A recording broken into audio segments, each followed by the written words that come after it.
우리가 너무나도 잘 아는 예수님의 비유 섞인 성경 본문의 말씀입니다. 너무 전제를 가지지 마시고 잘 말씀을 경청하시면 주옥 같은 예수님의 이 비유 속에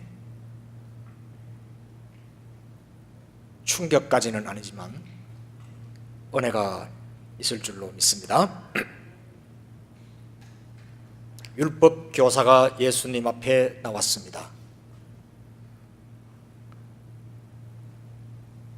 율법 교사는 그야말로 법대로 말하면 법학 박사인데 성경의 법이 환하게 다 아시는 그런 예수님을 찾아와서 그 앞에 설명하는 것이 아니라 질문하러 왔습니다. 좋은 모습입니다. 그래서 와서 묻습니다. 내가 무엇을 하여야 영생을 얻을까? 그렇게 묻습니다. 구약 성경에 영생에 대한 답이 없었습니까?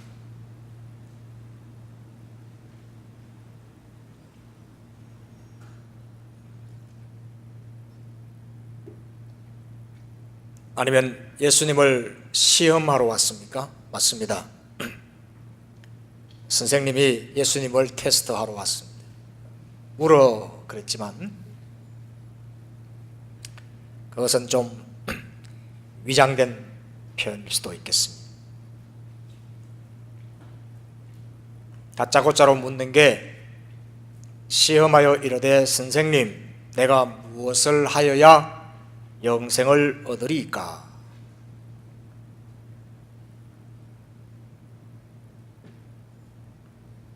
그러니까 주님께서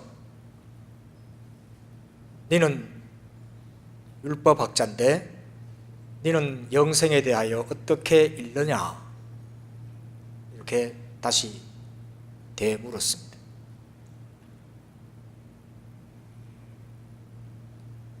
율법박사 율법에 대해서 환한 분이기 때문에 금방 서슴없이 바로 대답을 했습니다. 신명기서 말씀과 레위기서 말씀을 바로 꺼내서 예수님께 답을 했습니다. 신명기 6장 5절 율법에는 내 마음을 다하고 목숨을 다하여 힘을 다하여 뜻을 다하여 주 내 하나님을 사랑하고 신명기 6장 5절 말씀 그리고 레위기 19장 18절 말씀 또 내 이웃을 내 자신같이 사랑 나는 여호와니라. 그랬더니 예수님께서 율법 박사에게 네 말이 맞다. 네가 정답을 이야기했다. 이를 행하라. 여기에 이제 딱 걸리는 겁니다. 머리에 잔뜩 지식이 들어있는 율법 교사에게 줄줄줄 나오는 그 율법의 조문들을 예수님 앞에 읽으니 맞다. 그러면 너도 행하라. 이렇게 말씀하시는 것입니다. 그대로 그렇게 살아봐. 이렇게 말씀을 28절 네 대답이 옳도다. 이를 행하라. 그러면 영생하리라가 아니라 살리라. 그렇게 내가 어떻게 하면 영생을 얻겠습니까? 라고 하니까 주님은 네 답이 맞다. 신명기서도 맞고 레위기서도 맞는데 그걸 그대로 행하라.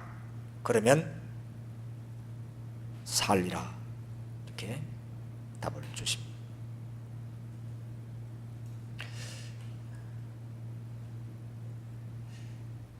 그러면서 묻지도 않은 말을 꺼냅니다. 아마 이 사람 마음속에 율법학자 마음속에 하나 뭔가 좀 어떤 자격지심이 하나 있는 본문이 하나 자기 속에 있었던 것 같습니다. 율법을 잘 알지만 율법 속의 그 조문에 자기가 뭔가 조금 하나 이렇게 좀 해결이 안 되는 게 하나 있었던 것 같습니다. 분명히 예수님께서 그 대답을 내한테 하실 건데 이렇게 묻습니다. 그래서 딱 묻는 겁니다. 그 사람이 자기를 옳게 보이려고 예수께 여짜오되 29절 그러면 내 이웃이 누굽니까? 이렇게 물어 들어가는 겁니다. 내 이웃을 사랑하라 했으니 이게 율법학자에게는 유치원 학생은 더 잘하는데 학자는 이런 게 항상 뭔가 모자라는 겁니다. 내 이웃이 누굽니까? 라고 물으니까 예수님께서 이제부터 정말 주옥 같은 예수님의 비유 가운데 가장 으뜸인 선한 사마리아 사람의 이유를 이렇게 말씀하고 있는 것입니다. 우리는 주일학교 때부터 예수님의 이 비유 이야기만 잔뜩 들어왔지 예수님과 율법학자의 이 대화에 대해서는 우리 잘 모릅니다. 오늘 그걸 제가 여러분에게 말씀을 드리려고 하는 것입니다. 내 이웃이 누굽니까? 이렇게 물었습니다. 이때 묻고 답하는 가운데 이웃이 무엇입니까? 라고 물었어요. 내 이웃이 누굽니까? 29절 그 사람이 자기를 옳게 보이려고 예수께 여짜오되 그러면 내 이웃이 누굽니까? 이렇게 물었습니다. 그랬더니 주님께서 대답하여 이르시되 어떤 사람이 이제 선한 사마리아 사람이 예수님의 비유에 토픽이 될는지는 모르겠습니다만 좌우지간 어떤 사람이 있는데 그가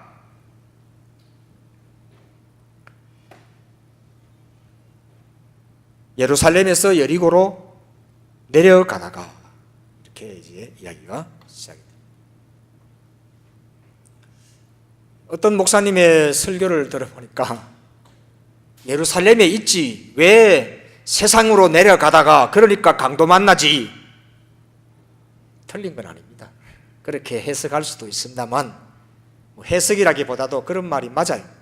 아니, 왜 예루살렘에 있지? 예루살렘은 하나님의 도성이고 네가 교회에서 살아야지 왜 세상에 가가지고 돈 버냐 이렇게 말하면 안 되잖아요. 여리고도 갈 수 있고 북쪽으로 갈 수도 있고 남쪽으로도 갈 수 있고 예루살렘을 떠나서 어디 다른 데로 갈 수 있는 거죠. 너무 이렇게 해서 여리고로 내려가다가 이렇게 말을 해서 거기에 집중하는 것은 올바른 하나의 설교는 되지 못하지만 그래도 은혜가 됩니다. 너 안 가야 될 곳을 왜 가느냐? 왜 그 자주 가느냐? 너 왜 하는 짓을 끊지 못하느냐? 왜 그게 매혹적인 그쪽을 왜 자꾸 가느냐? 왜 예루살렘을 사랑하지 않고 여리고를 사랑하느냐? 맞습니다. 왜 그곳으로 내려간다? 위험한 길, 어떻게 보면 뱀이 인도하는 유혹의 길, 그곳으로 갔습니다. 자, 오늘 저는 말씀을 통해서 예수님의 이 말씀 비유 속에 하나하나 어떤 의미를 조금 알레고리컬하게 말씀을 드리고 다시 예수님과 제자의 율법사의 대화를 결론으로 맺겠습니다. 이 사람, 어떤 사람은 말은 태초의 사람입니다. 아담과 하와입니다. 그렇게 비유될 수 있습니다. 그는 위험한 나무 곁으로 갔습니다. 가지 말라고 한 그 나무 곁으로 다가갔습니다. 그래서 결국은 뱀의 유혹을 이기지 못했습니다. 뱀이 인도하는 길로 마치 여리고로 내려가던 이 어떤 사람, 여리고로 내려가다가 강도를 만났다, 뱀을 만났다, 그렇게 해석을 이렇게 붙일 수는 있습니다. 꼭 그건 아닙니다만 그래야 좀 우리가 은혜가 됩니다. 우리의 조상 아담과 하와가 여리고로 가다가 강도를 만났는데 뱀 만나다가 가지 말라고 한 그곳을 갔다가 강도를 만났다, 뱀을 만났다. 거기서 그저만 죽게 되었다. 죽음이 왔다. 강도는 사탄이라고 말할 수 있고 에덴 동산의 뱀이기도 하고 인간을 파괴하고 옷을 뺏고 옷을 벗기는 강도 맞습니다. 그는 그를 죽였습니다. 죽이게 하고 죽게끔 했습니다. 사탄은 우리에게 죽음을 가져왔습니다. 우리는 하나님의 피조물이고 그리고 말씀을 들어야 할 자들인데 그들이 하나님을 낯을 피하고 강도를 만나서 모든 것을 다 뺏겨버렸습니다. 어디를 출발했습니까? 예루살렘을 출발했습니다. 예루살렘은 낙원입니다. 하나님이 함께 거하는 곳입니다. 하나님의 법을 배우는 곳입니다. 여리고는 유혹의 땅입니다. 먹음직도 하고 보암직도 하고 지혜롭게 할 만큼의 탐스러운 한 나무, 그 선악과 나무, 그곳으로 뱀은 다가서서 제시를 합니다. 사실 여리고가 그런 땅입니다. 맞습니다. 여리고는 굉장히 아름답고 에덴 동산 같은 그런 곳이라고 합니다. 그래서 뱀이 지시하는 그 길이 영생인 듯 하나, 그 길을 가는 그 예루살렘에서 여리고로 가는 그 길이 영생인 듯 하나, 그 길은 바로 죽음의 길이고 타락의 길인 것입니다. 이것이 우리 실존입니다. 아니라고 하면서도 거기에 다가가는 것입니다. 이런 죽음의 길에 서 있는 상처 입은 죽은 인간들 앞에 많은 사람들이 지나갑니다. 도둑을 만났어, 강도를 만났어, 죽어있는 그 현장에 많은 사람이 내가 구원자라고 많은 사람이 지나갈 수 있습니다. 맞죠? 레위인도 지나가고 제사장도 지나가고 별별 사람들이 다 강도 만난 사람 앞에 내가 해결자라, 그리고 내가 이것을 너희를 살려주겠다, 치료자라고 많은 사람이 지나갔을 것입니다. 꼭 그 두 사람만 지나간 것은 아니었을 것입니다. 그런데 그들은 그를 살려줄 능력은 사실 없습니다. 그리고 지나가 버립니다. 자기 일이 바쁩니다. 자기 일이 바빠요. 그러니까 어떻게 보면 자기 일이 바쁜데 진짜 해야 할 자기 일이 있는데 그걸 안 하고 자기의 일을 하는 겁니다. 여러분, 교회 오시다가 누가 교통사고가 난데 아무도 없습니다. 경찰이 불러도 이 사람은 거의 죽게 되어서 안 돼서 핸드폰이라 쳐서 내가 지금 여기 있습니다 이렇게 말해서 교회 지각을 할 뿐만 아니라 그날 교회 빼먹었습니다. 그래서 나중에 목사님 오늘 왜 집사님 안 오셨습니까? 그러면 아이고 그런 일이 있었습니다. 아이고 그러면 상장 준다고 박수 칠 겁니다. 좋은 일 했잖아요. 그런데 매번 올 때마다 사고가 나서 사람이 위험해. 1년 내내 주일마다 사고가 나. 그럼 어떻게 하실랍니까? 여러분, 좀 이상한 비유를 들었습니까? 제 길이 바쁩니다.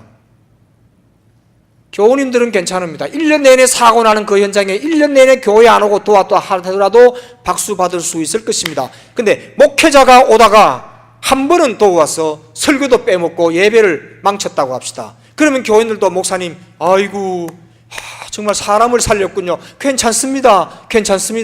아이고 괜찮습니다. 이렇게 하세요. 그런데 1년 내내 주일 빼먹고 그 사람 고치면 어떻게 하려니까? 문제가 심각하지 않겠습니까?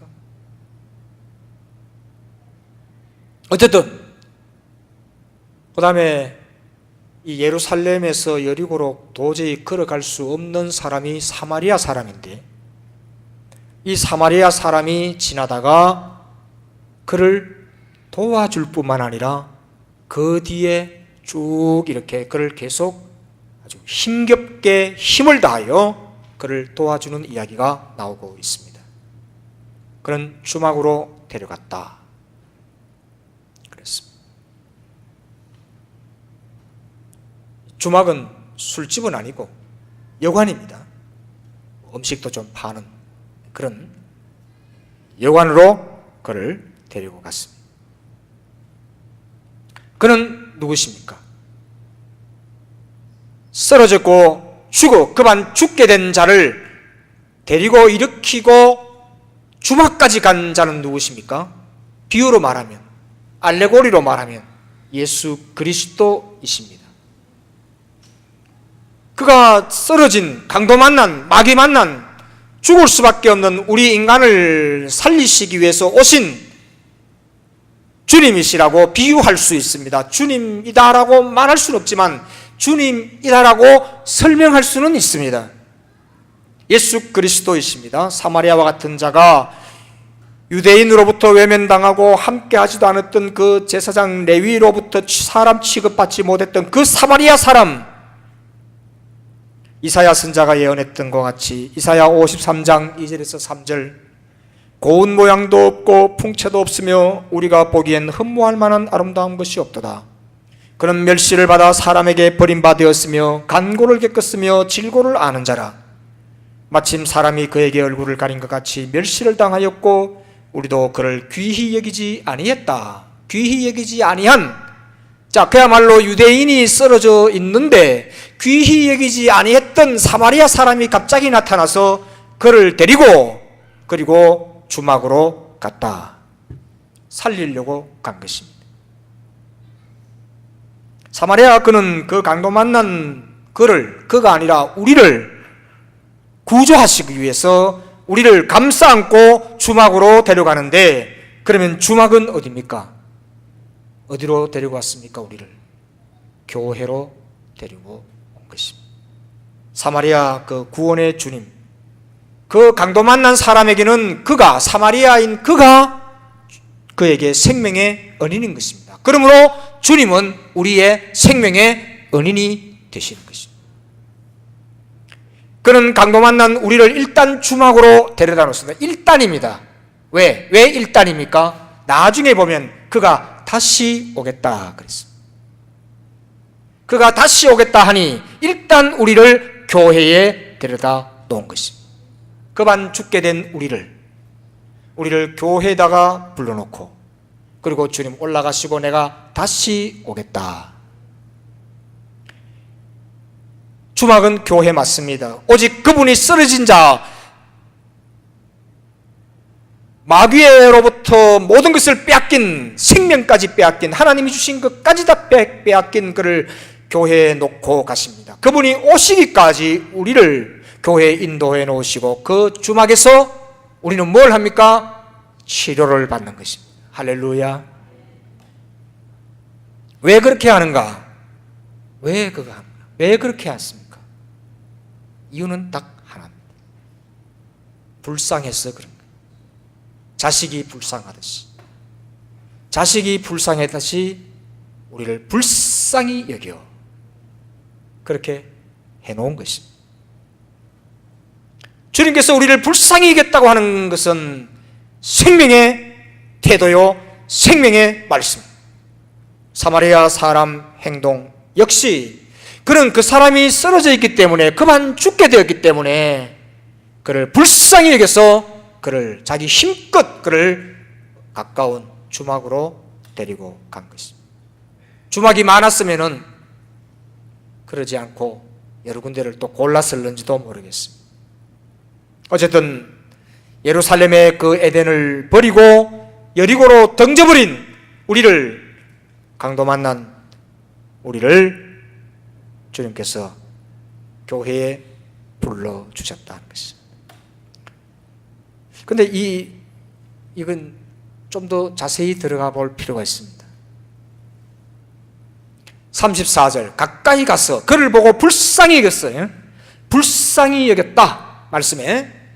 그리고 가까이 가서 뭡니까? 기름과 포도주를 그 상처에 붓고 자기 거를 다 부은 거예요.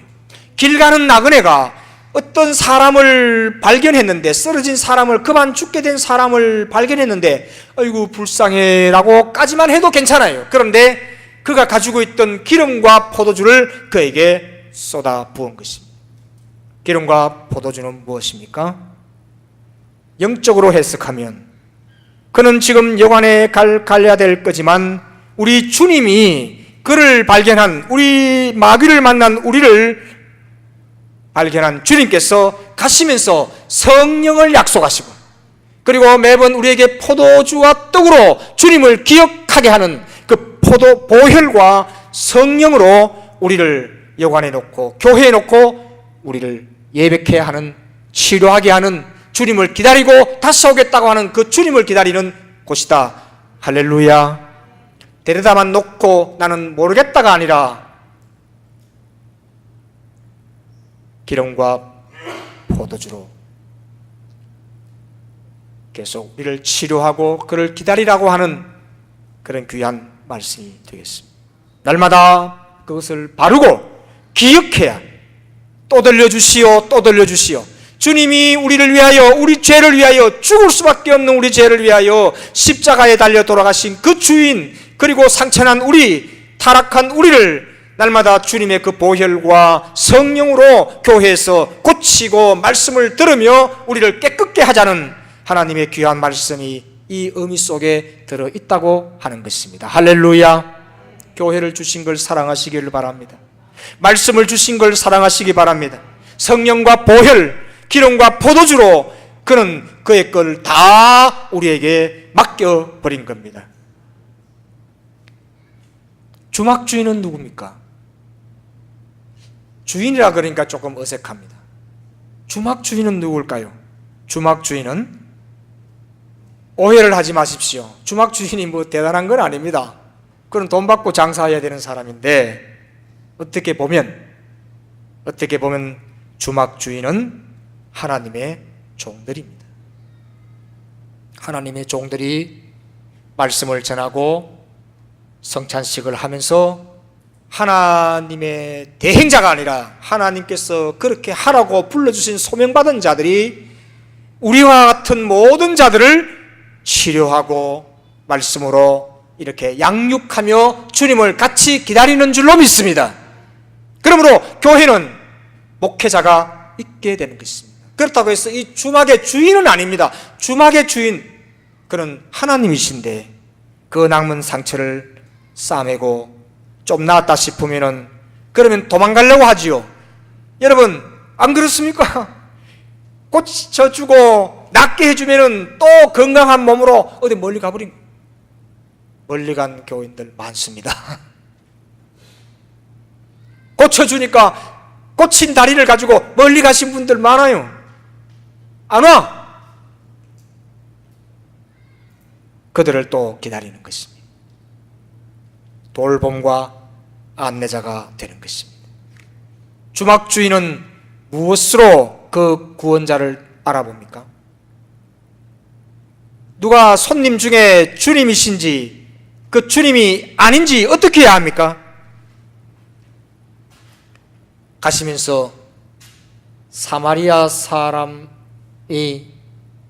급한 죽게 된 사람을 두고 여관에 두고 가면서 뭐를 남겨놓고 갔습니까? 2데나리온을 남기고 갔습니다. 여관비 낸 겁니까? 자, 다시 한번 말씀드립니다. 길에 쓰러져 있을 때는 자기가 가지고 있던 기름과 포도주를 그에게 상처를 자기가 싸맸고, 주막에 들어와 가지고는 떠나면서 잘 부탁합니다. 내가 다시 오겠습니다. 내가 돌아올 때 혹시 여관비가 모자라면 내가 내겠습니다 하면서 2렙돈을 주고 갔습니다. 안 줘도 되잖아요. 자기 아들도 아니고 자기 남편이나 자기 아내도 아닌, 자기와 아무 관계없고 길에서 그저 데리고 온 사람인데, 아유 미안합니다, 내가 여기 주막까지 데려왔는데 좀 잘 부탁합니다. 나는 포도주하고 기름을 다 소비했습니다. 주막 주인님 잘 부탁합니다. 그러지 않고 2렙돈을 주고 갔습니다. 여관비입니까? 여관비라고도 할 수가 있습니다. 모자라면, 내가 올 때 모자라면 그랬습니다. 그 2렙돈은 무엇일까요? 여러 군데를 제가 찾아보고 발견해 봤습니다. 그런데 2렙돈은 뭐냐 하면, 주인과 고침을 받고 있는 이 상처난 사람, 이것은 2렙돈을 볼 때마다 아, 그분이 다시 온다, 약속을 의심치 않는 것입니다. 내가 다시 온다 그랬으니 그 2렙돈을 보면서 내가 잊어버렸는데, 이 2렙돈을 보면서 다시 올 그분을 기억하는 것입니다. 온다라고 하는 건 약속입니다. 테스타먼트, 약속입니다. 약속을 믿고 기다리며 상처받은 자를 치유하고 힘을 돋구고 계속 들어오는 치료가 필요한 자들에게 목양하는 것이다, 그것입니다. 아까 주인이라 그랬죠. 주인이 렙돈을 받았습니다. 이 말은 물론 목회자 사례비도 됩니다만, 목회자는, 이 여관 주인 목회자는 가장 성도들보다, 이 치료자는 또 나으면 어디 갚을 수도 있으나, 그러나 주의 종들은 어떻게든 간에 두 렙돈을 가지고 주님이 오신다는 그 믿음을 끝까지 지켜야 될 마지막 최후의 주의 종들이다 하는 것입니다. 그러므로 그 두 렙돈을 주고 간 그 주인을 끝까지 성실하게 기다리며, 남은 다 떠나고 잊어버렸더라도 주의 종들만큼은 무릎을 꿇고 이 두 렙돈을 바라보며 내가 받은 사명이 무엇인가, 그가 주고 간 그것이 무엇인가를 기다리며 목회해야 되는 것입니다. 치료해야 되고 돌보며 그렇게 하는 거예요. 이건 내한테 하는 말. 이튿날 그랬습니다. 그 다음 날 부활입니다. 그는 부활 성천하시면서 우리에게 일러, 자, 이 사람을 잘 돌보아 주라. 비용이 더들면 내가 돌아올 때 갚으리라. 이 두 렙돈 가지고 안 된다면 내가 돌아올 때 갚으리라. 그렇습니다.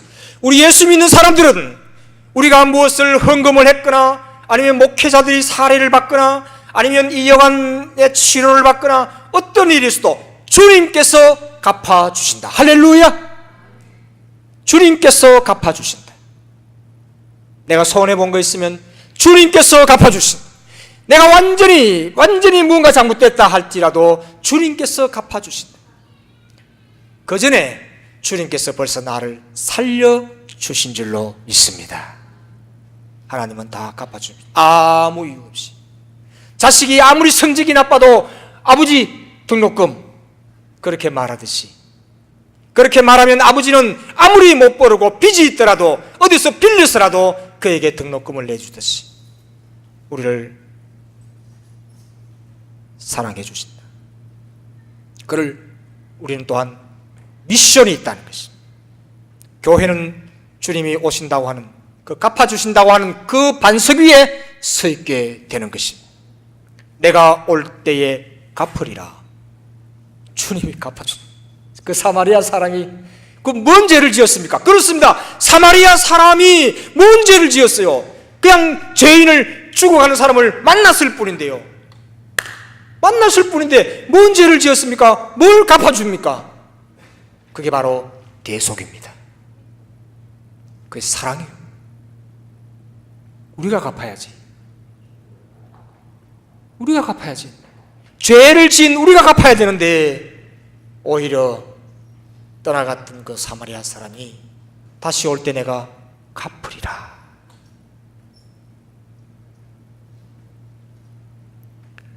이렇게 말씀을 드리면 본문의 해석이고, 여기서 아까 예수님과 율법 교사와 대화했던 내용을 다시 말하겠습니다. 이 율법 교사가 예수님을 찾아와서 내가 어떻게 하면 영생을 얻겠습니까? 라고 물었습니다. 잘 들으시기 바랍니다.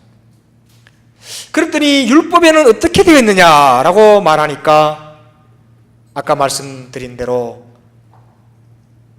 대답하여 이르되, 신명기서와 레위기서를 율법학자니까 딱 대면서 내 마음을 다하며 목숨을 다하며 힘을 다하며 뜻을 다하여 주 너의 하나님을 사랑하고 또한 내 이웃을 내 자신같이 사랑하라. 그렇게 말했다. 그렇게 예수님께 말했습니다. 그러면서 묻습니다. 율법 교수가 내 이웃이 누굽니까? 여러분 이제 잘 들으시기 바랍니다. 내 이웃이 누굽니까? 라고 이렇게 물었습니다. 그런데 예수님께서 사마리아 사람 이야기를 다 하고 난 뒤에 예수님이 율법학자에게 묻습니다. 성경을 보십시오. 36절. 네 생각에는 이 세 사람 중에 누가 네 이웃이냐라고 말하지 않고 뭐라고 그럽니까? 강도 만난 자의 이웃이노. 이게 이 말씀의 핵심입니다. 내 이웃이 누굽니까? 라고 했던 이 율법학자의 질문은 뭡니까? 우습게 말하면 이겁니다. 이것저것 다 먹어봤습니다. 내가 오래 살 수 있는 장수하는 음식이 뭡니까? 라고 묻는 그 이상도 그 이하도 아닙니다. 뭘 먹어야? 이웃까지 먹어야. 율법학자에게는 이웃이라는 개념이 없었습니다. 성경학자였지만 이웃이라는 개념이 없었어요. 말은 알지. 그런데 내가 영생을 얻기 위해서는 내가 이웃이라도 잡아먹어야 되겠습니까? 그 이웃 좀 내놓으십시오 그랬어요. 그러니까 예수님께서 이야기를 하시고 난 뒤에 이 네 이웃이 그 사람이 아니라 이 강도 만난 사람의 이웃이 바로 너다. 할렐루야. 힘찬 대답이 안 나오시는 거 보니까 다시 말씀드리겠습니다. 율법학자는 똑똑한 사람입니다. 내가 영생을 얻기 위해서 질문을 했습니다. 그러니까 주님께서 이야기를 했습니다. 선한 사마리아 사람 이야기는 아주 중요한 이 성경 본문에 아주 중요한 게 아니에요. 율법교사와 예수님과의 대화가 중요한 거란 말이에요. 근데 목사님들은 그거 다 빼버리고 그런 이야기 한 번도 안 들어보실 것입니다. 그런데 이 율법교사는 자꾸 예수님께 묻습니다. 내가 영생 받기 위해서 무엇을 해야 됩니까? 하니까 이 이야기를 하니까 내가 영생에 필요한 이웃이 누굽니까? 라고 묻는 거예요. 이거 마시면 됩니까? 영생하려면? 보신탕 먹으면 됩니까? 맛있는 거 많이 먹으면 됩니까? 그래 아니요. 이 강도 만난 사람의 이웃이 오늘 네 날 찾아온 니다 이 말입니다. 할렐루야. 이해가 되십니까? 이해가 되셨다면 말씀을 마치겠습니다.